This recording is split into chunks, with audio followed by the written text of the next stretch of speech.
Guys, luto tayo ng ginisang sayote.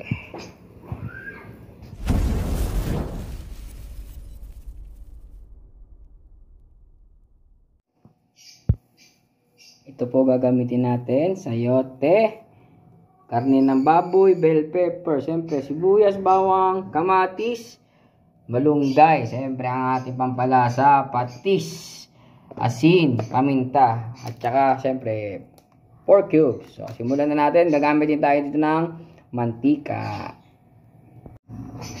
Gamitin natin mantika ay chicken oil. Yung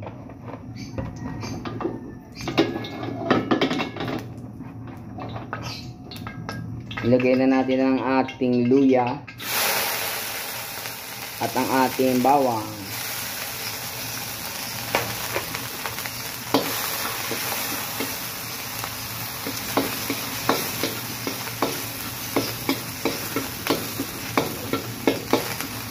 Lagyan na natin ang ating kamatis.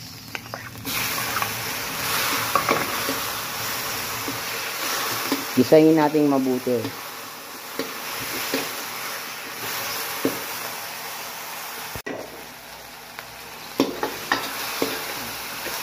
Pag kumatas na yung kamatis natin, lalagyan na natin itong ating pork.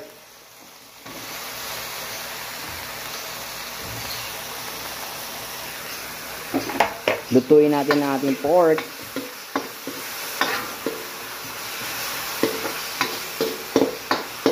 Lagyan na natin yan ng paminta.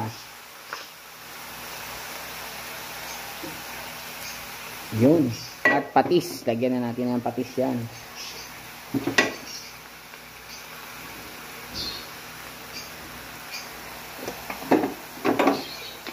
Lutuin na natin yan, guys.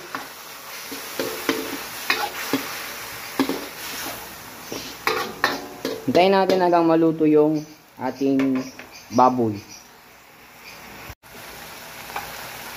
Lagyan natin ng konting water.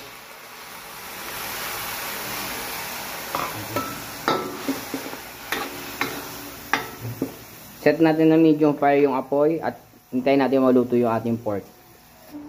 At pagluto na yung ating pork, ilagay na natin itong ating sayote.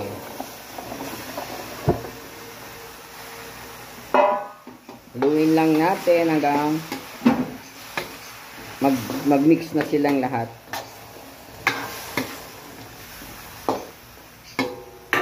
So, hintayin natin guys hanggang maluto yung ating sayote.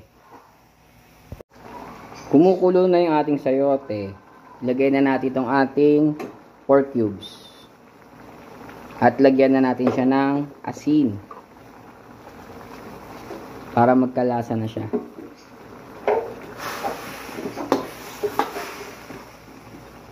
Hintayin natin kumulo ulit para matunaw yung cubes na nilagay natin at ang asin. At yan, kumukulo na, natunaw na yung ating nilagay na pampalasa kanina. Ngayon, lagyan na natin tong bell pepper.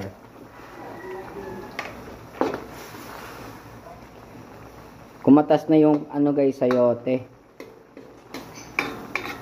Hintayin natin maluto yung bell pepper.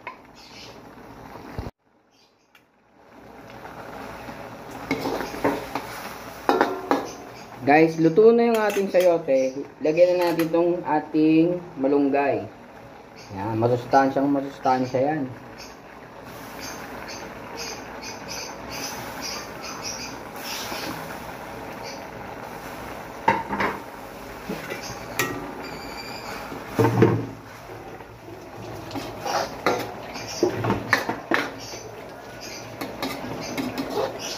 Tayo natin maluto yung malunggay. Saglit lang yan guys, mga 2 minutes to 3 minutes lang yan.